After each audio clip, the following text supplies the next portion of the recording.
warahmatullahi wabarakatuh.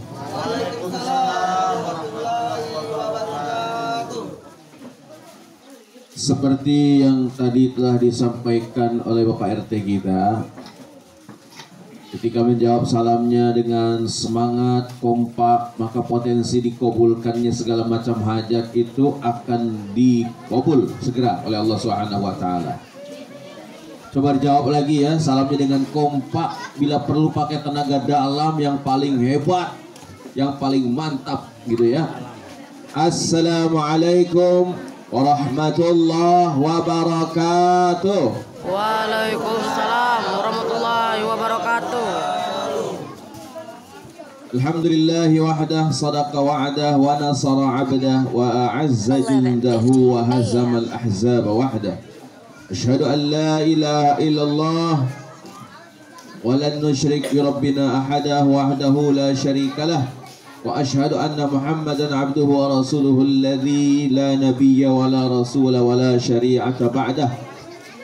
Allahumma fasalli wa sallim wa barik wa karim wa syarif wa 'azzim wa fadlil wa jallil ala nabiyyina wa rasulillahi Muhammad sallallahu alaihi wasallam wa ala ahli baitihi wa ashabihi radhiyallahu ta'ala anhum wa ala tabi'ut tabi'in al-ulama warathatul anbiya wal mursalin rahimahumullahu ta'ala wa man tabi'ahum bi ihsanin ila yaumiddin rahmatika ya arhamar rahimin amin ya rabbal alamin. Amma ba'd, para jemaah sekalian, sebagai bentuk rasa syukur kita pula kepada Allah Subhanahu wa taala, berhubung juga hari ini masih kalau yang hari rayanya hari Kamis, berarti masih masuk hari Tasyrik. Hari Tasyrik itu dari mulai tanggal 11 Zulhijjah sampai tanggal 13 Zulhijjah. Kamis, Jumat, Kamis ya, tanggal 10-nya Kamis. Tambah hari Tasyrik berarti Jumat, Sabtu, Ahad. Berarti hari ini hari terakhir kita untuk takbiran plus menyembelih hewan kurban. Mungkin ada yang rezekinya tiba-tiba dapat mendadak untuk beli kambing lah atau sapi, maka hari ini masih sampai sebelum maghrib masih dapat disembelih. Termasuk juga takbiran. Ayo kita takbiran sekali aja ya. Nah, sekali saja kita takbiran dulu. Allahu Akbar, Allahu Akbar, Allahu Akbar, la ilaha illallah, wallahu akbar, Allahu akbar, walillahil hamd.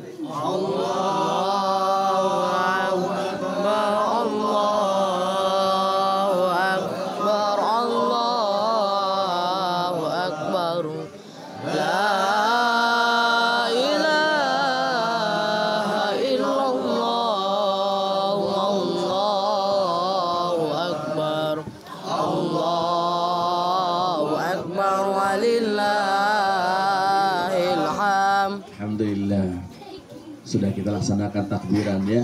Singkat saja, takbirannya singkat karena memang momentum hari ini adalah momentum tausiah. Saya diamanahi tugas untuk tausiah.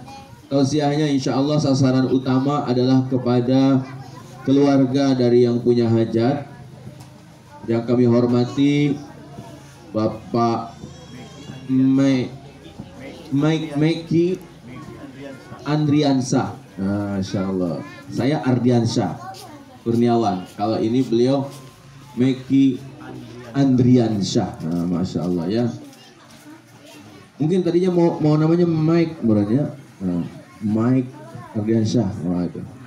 Kemana aja Mike? Mike Tyson ya. Mike Tyson lah. Bayangannya itu ya. Kemudian yang juga kami hormati ibu atau istrinya siapa? Arni Octavia. Octalia. Arni Octalia. Masya Allah ya. Ini mungkin lahirnya ini bulan Januari. Oh, Oktober. Berarti masih fokus ya. Masih fokus kalau gitu. Alhamdulillah. Itu yang sekarang di khitan adalah putranya, yaitu Muhammad Kenzo Aprilio ya. Muhammad Kenzo Aprilio. Putra yang kedua ya Pak ya. Ini ingat Kenzo, ini ingat. Iya itu dia. Mudah-mudahan nanti akhlaknya akan wangi seperti parfum ya. Amin insyaallah. Soalnya kalau parfum ini kan disenangi orang. Senang kalau dekat tukang minyak wangi ini kan minimal kebagian wanginya. Nah mudah-mudahan anaknya ini Kenzo akan menebarkan bau yang sangat harum di keluarganya, di masyarakatnya, bahkan sedunia orang cium semua bau wangi aromanya Kenzo ini insyaallah. Namanya selalu baik, selalu harum dan membahana serta manfaat bagi umat manusia. Amin ya rabbal alamin. Itu di khitannya, kalau kata orang sini apa tadi? Nyunat ke ya Pak ya. Abi kira motong bugong. Ya, kalau orang Palembang bilang katanya ya baru motong bogong, nah, bukan ya, nyunat ke ya Pak ya.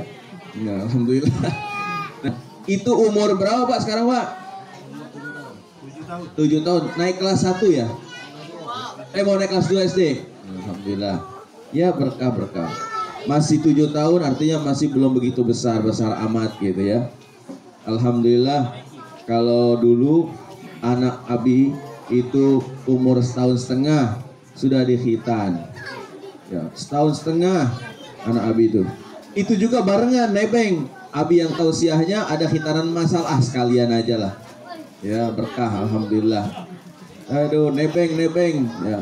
Jangan kalau di khitan itu pas lagi SMA. Bahaya Bu. Ya. Ya karena sudah sangat susah itu ya. Jangan-jangan nanti pakai kampak. Nah, itu janganlah.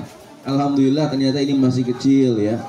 Kemudian juga Bapak RT yang terhormat, begitu pun juga dengan mungkin ada jajarannya yang lain, perangkatnya, Ustazah yang terhormat juga ya, begitu pun dengan seluruh jamaah kaum muslimat dengan tidak mengurangi rasa hormat, tidak Abi sebut satu demi satu ya. Tapi insya Allah semuanya sangat Abi hormati dan semoga Allah muliakan. Dan mohon maaf ya, bukan berarti tidak cinta, tidak menyebutkan namanya satu demi satu. Jemaah sekalian, yang itu baru pembukaan ya. Tadi Abi ingin berbicara tentang ini hikmah daripada khitan. Yang pertama, hikmah khitan itu sebaiknya jangan ribut dulu. Jadi Abinya bingung ini mau ngomong apa. Ya. Coba Bu, perhatikan dulu sebentar, tidak lama ini. Ya. Walaupun mungkin sudah pada ini ya, sudah pada repot, apalagi nunggu makan siang. Nah, nanti dulu tenang. Sabar ya. Ini kita bicara dulu sedikit tentang agama. Syariah khitan itu bermula daripada perintah Allah Subhanahu wa taala, terutama yang terkenal yaitu kepada Nabiullah Ibrahim alaihissalam. Ketika dapat perintah khitan, karena baru turun perintahnya, maka Nabiullah Ibrahim alaihissalam itu dikhitan di usia tua 80 tahun. Ya. Kenapa kok dijalankan perintah itu? Sebab ternyata memang khitan itu kalau dari segi faktor kebersihan itu sangatlah penting. Kalau orang tidak dikhitan, ada kan, masih ada lah, mungkin jarang ya, orang muslim, orang Islam yang tidak mau dikhitan. Itu Masya Allah pasti akan susah kalau kencing. Dia pasti akan tertinggal itu najisnya. Pasti najisnya akan tertinggal di ujungnya. Nah yang dipotong itu yang ujungnya itu. Inilah bagian dari pengorbanan. Makanya Nabiullah Ibrahim alaihissalam disebut bagian dari Nabi dan Rasul ulul azmi. Nabi yang penuh dengan kesabaran, penuh dengan ujian. Itu Nabi Ibrahim alaihissalam.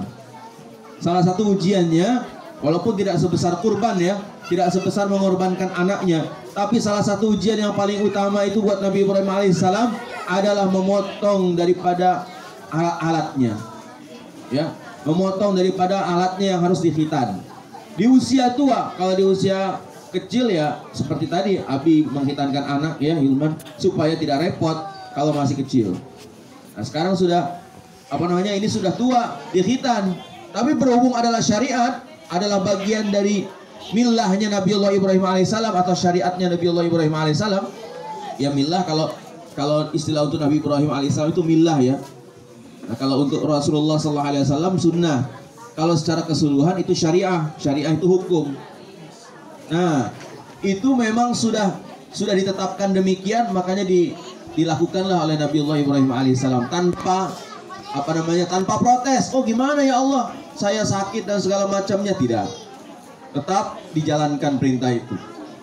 Ya makanya Nabiullah Ibrahim alaihissalam itu terkenal sebagai pencetus ketaatan. Baik taat pada orang tuanya Azar, membuat berhala orang kafir, maupun juga beliau yang paling utama taat kepada Allah Subhanahu wa taala. Makanya ketika ada perintah khitan, jangankan khitan, menyembelih anaknya saja beliau mau. Ya, ini masih ada hikmah kurban. Masih ada hikmah kurban, dan diantaranya khitan ini juga sama. Nah, makanya jemaah sekalian, bagi yang mungkin putranya belum dikhitan, segeralah khitankan putranya. Jangan takut karena masih kecil. Nanti kalau sudah besar makin susah. Bi, gimana Bi? Anak saya ini ternyata udah masih bujang. Apa sudah bujang belum mau dihitan? Bagaimana Bi? Nah itu pintar-pintarlah orang tua. Segera anak itu dikhitan. Segera. Ya, jangan sampai ya gimana kayak caranya lah. Jangan sampai sudah ketuaan baru mau dihitan. Belum lama ini Abi mengantar seorang mu'alaf umur 25 tahun kalau tidak salah. Itu dikhitan di klinik umat. Insya Allah kalau buat mu'alaf di sana ada layanan gratis. Itu sudah besar, tapi demi akidah, demi keyakinan dia rela dipotong itu si anunya, dipotong. Ya, supaya apa? Supaya bersih, sah menjadi seorang muslim, supaya benar-benar. Bahkan ada keyakinan kan ya, kalau kita pegang kebanyakan dari kita, kalau orang yang belum dikhitan, anak kecil yang belum dikhitan itu jangan dempet-dempet dengan kaum ini ya, bapak-bapak. Jangan. Itu bisa merusak sholat. Kan begitu. Nah, makanya segera dikhitan. Apalagi anak-anak kita ini suka bolak-balik ke masjid, ke musola. Ini kayaknya tidak pantas kalau tidak dikhitan. Makanya segera dikhitan ini. Sebagai dari program pengorbanan kita di jalan Allah. Itu khitan. Ya, sedikit-sedikit aja bicaranya. Nah, yang kedua, tadi qari kita telah membacakan surah Luqman. Abi tidak akan bahas semuanya. Di dalam surah Luqman itu ada kalimah anishkurli wali walidaik. Anishkurli wali walidaik. Kata Allah, firman Allah Subhanahu wa taala memerintahkan pada kita untuk anishkurli, bersyukurlah kau kepadaku. Anishkurli, bersyukurlah engkau kepadaku. Berterima kasihlah engkau kepadaku, bermakna taatlah kepadaku. Dan wali walidaika, dan juga kepada kedua orang tuamu, kepada kedua ibu bapakmu, bersyukur. Bagaimana bersyukurnya kepada Allah? Tentu beda dengan bersyukur kepada kedua orang tua. Kalau kepada Allah bersyukurnya ya jelas seperti kata Pak RT tadi, hablum minallahnya harus kuat. Harus kuat hablum minallahnya. Ya ngajinya, ya sholatnya, dan sebagainya harus kuat.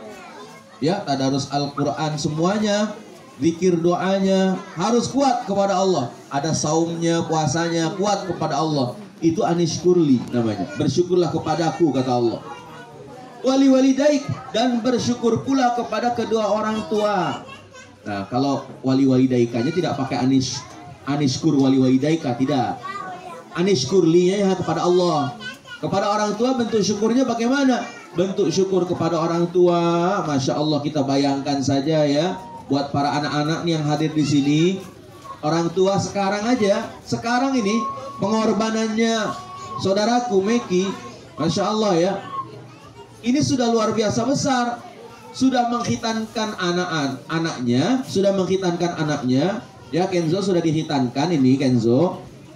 Terus dirayakan, disyukuri, ingin berbagi dengan semua jemaah. Kita diajak dengarkan tausiah sebagai siraman rohani, nanti juga ada siraman jasmani yaitu makan-makan.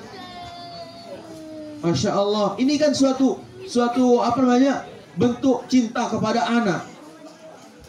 Bentuk cinta kepada anak ini kan macam-macam. Nah, diantaranya ini kita anak kita ini dirayakan, ini sepertinya memang sudah saking sayangnya kepada anak. Masya Allah kan. Belum lagi kalau cerita dari mulai sebelum dikandung, diprosesnya bagaimana. Dalam kandungan juga sudah nyiksa ibunya. Ibu Arni disiksa dengan segala macam perasaan. Belum lagi kelahirannya Kenzo ini antara hidup dan mati. Wah, Masya Allah, banyak lah pokoknya. Banyak, kita itu sudah nyusahkan orang tua ya Kenzo. Sudah sering nyusahkan orang tua. Belum lagi membesarkannya. Orang tua lagi tidur enak-enak. Tahu-taunya si anak ini nangis jam 2 malam. Bangunlah kita. Repot. Ini siapa nih lewat? Anak Aduh kecil. ya Allah, anak kecil benar. Coba lagi enak-enak tidur, bapaknya tetap ngorok, bapaknya tetap. Ibunya udah bangun. Pengen nyusu lah, pengen kemek lah, alah kemek. Ya, pengen pipis. Anak itu tinggal nangis aja enak. Makanya sifat anak kecil itu perlu kita tiru. Kalau kita ada masalah ngapain? Nangis. Coba anak pengen kencing, pengen apa lagi? Nyusu. Enak. Pengen apa lagi? Ya, pengen segala macam lah. Pengen panas, pengen diajak keluar jalan-jalan. Lagi. Tetap itulah. Ya, selalu itulah bahasanya. Nah, itu pun hikmahnya apa? Kalau kita kepada Allah, kalau kita memang ada masalah yang besar, nangis kepada Allah pasti digabul. Ya, nangis kepada Allah. Suami selingkuh, nangis kepada Allah pasti digabul insya Allah. Ya, apanya digabul? Ya maksudnya tidak selingkuh begitu. Bukan jadi tambah lagi bininya. Ya, nangis kepada Allah. Jangan kita tinggi hati, jangan kita besar kepala. Ada masalah, Bi, saya ini belum tenang masuk masjid ini. Kenapa? Masih ada masalah. Justru lagi ada masalah, itulah masuk masjid, nangis-nangis di masjid itu. Ya, jangan macam-macam kita. Pas giliran tenang baru nyebut Allah, pas giliran tidak tenang, malas lah. Allah ini tidak adil sama saya. Naudzubillah min dzalik. Jangan begitu. Itu tirulah anak-anak. Nangis, apa-apa nangis. Pasti diturut kehendak anak itu, mesti sama orang tuanya. Oh jajan, udah gedean dikit jajan, Bi, jajan. Tinggal minta, diturut mesti sebisa-bisa orang tua, sekuat tenaga. Bi, bayaran sekolah, Bi, diturut bayaran sekolah walaupun susah juga cari uangnya. Wah, pokoknya Masya Allah lah. Orang tua kita ini sudah segala-galanya. Makanya wali-wali daika, anishkurli wali-wali daika. Begitu kata Allah. Bersyukurlah kepada aku dan juga kepada kedua orang tuamu. Bersyukur.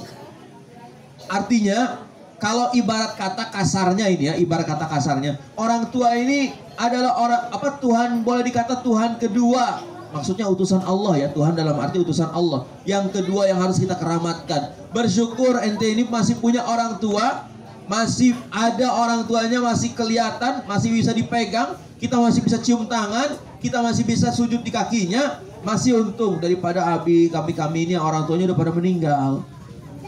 Masih bersyukur. Maka bakti harus dikencangkan. Ini millah atau syariah Nabiullah Ibrahim alaihissalam mencetuskan berbakti kepada orang tua. Dilanjutkan oleh Nabiullah Ismail alaihissalam, rela dirinya dipotong sekalipun buat ayahnya rela, karena itu perintah Allah Subhanahu wa ta'ala. Rela diserahkan lehernya itu. Gak ngomong dasar orang tua gila, anak sendiri mau dipotong. Gak mungkin dia ngomong itu. Wah, ini anak pelanggaran HAM. Ini kekerasan KDRT, kekerasan dalam rumah tangga katanya. Ini guru mukul dikit misalnya, wah ini kekerasan ini, laporkan ke HAM. Pas anak melawan guru, pas anak ini tidak benar sekolahnya, HAM diam 1000 bahasa, tidak ngomong apa-apa HAM itu. Makanlah situ HAM, dikit-dikit HAM. Zaman sekarang dikit-dikit HAM. Kekerasan ini, guru mukul dikit, kasar katanya, keras. Kalau Abi mah biar aja. Wah ini dipotong ini rambutnya, ya rasakanlah kamu makan kenapa gondrong. Gitu harusnya, biar berkah ilmunya. Kalau guru menghukum, kita ketawa aja. Berarti guru ini pengen anak kita ini bener. Itu harusnya. Ya jemaah sekalian. Nah itu untuk Kenzo dan mungkin anak-anak kecil lainnya. Kita harus benar-benar efek daripada khitan ini menjadikan kita ini, anak ini terutama harus lebih taat kepada orang tua, harus bersyukur. Belum lagi nanti SMP, SMA-nya, kuliahnya mungkin. Itu orang tua semua yang korban. Jangan kita asumsi cepat-cepatlah kau tamat SMA nak. Kenapa? Supaya begawe. Bukan begitu sasaran utamanya. Supaya soleh, supaya berilmu. Kalau bapak ibu semuanya yakin sudah soleh, insya Allah dunia akan ikut sama kita.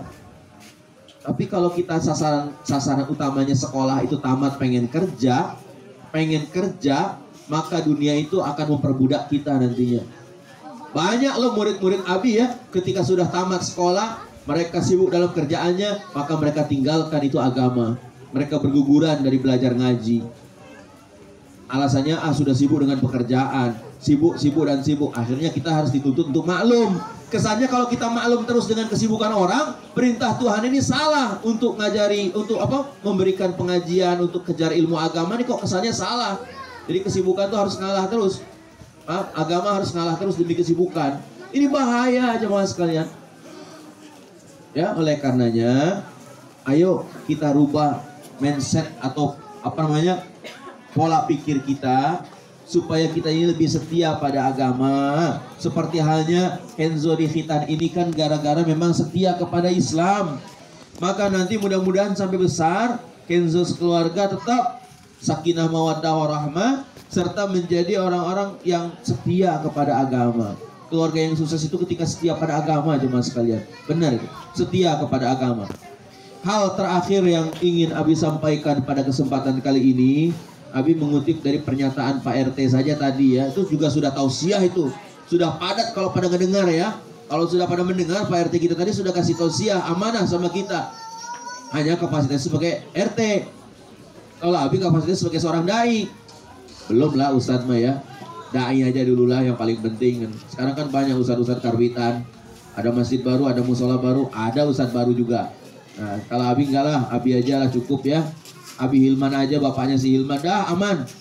Ya, karena terlalu berat menyandang gelar itu. Nah, ini sebagai seorang dai, Abi hanya mengutip saja pernyataan dari Pak RT bahwa beliau menyampaikan kita ini datang dari perumahan yang beda-beda, betul. Warga asalnya dari yang beda-beda, ya Bu ya. Kita kan beda-beda datangnya ya. Ada yang dari Pelaju, Pak, Bu? Ada. Apalagi? Dari mana lagi? Dari Bukit.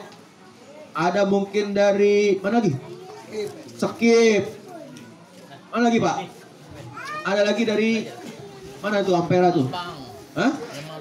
Lemah Abang. Dari Lemah Abang ya. Mana lagi? Selain dari Lemah Abang. Dari kolam ikan alias tambang iwa.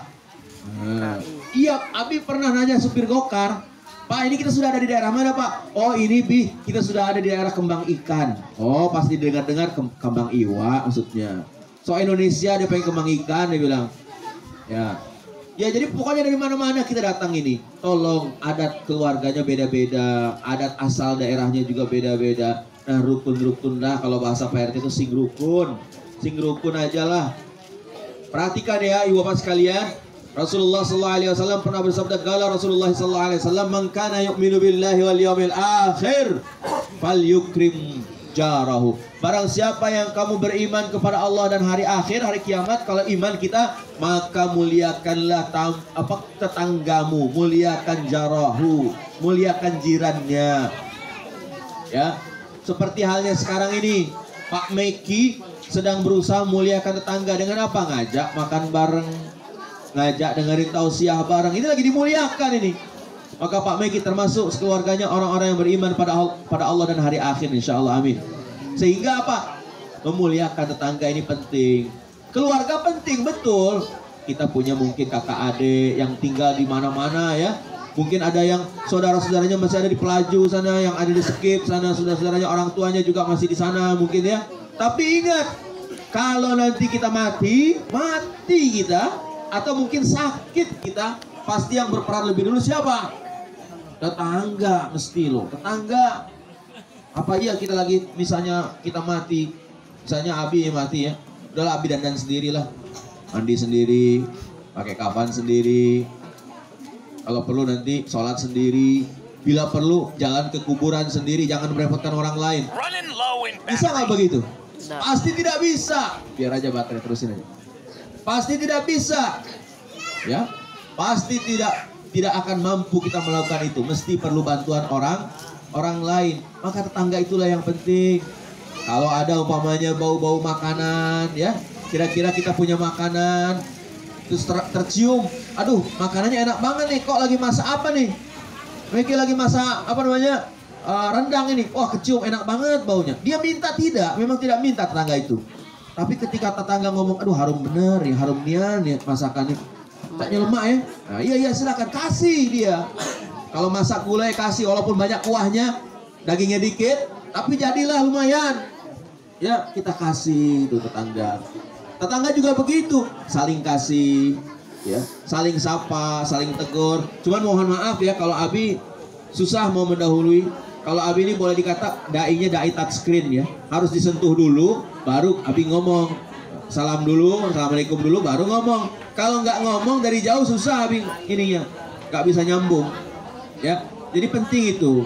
Jangan sampai kita di sini tidak akur, tidak saling tegur. Sekalinya teguran buat membala, jangan. Sekalinya teguran buat saling fitnah. Sekalinya kita ngomongin orang lain dari belakang, jangan, bahaya. Rugi kita kalau ngomongin orang, Bu. Ngegunjing orang tuh rugi. Ruginya ada dua, double. Yang pertama, pahala orang yang kita omongin itu, ya, maaf, pahala kita ngomongin orang, maka pahala kita akan pindah ke orang yang diomongin. Kemudian yang kedua, ini yang penting nih, dosa orang itu, kan banyak dosa orang itu ya, itu akan pindah ke kita. Jadi jangan coba-coba ngomongin orang lain, rugi kita. Ya, kalau mau temui aja lah, ngomong baik-baik. Jangan main fitnah di belakang. Insya Allah kita akan menjadi apa namanya, orang-orang yang senantiasa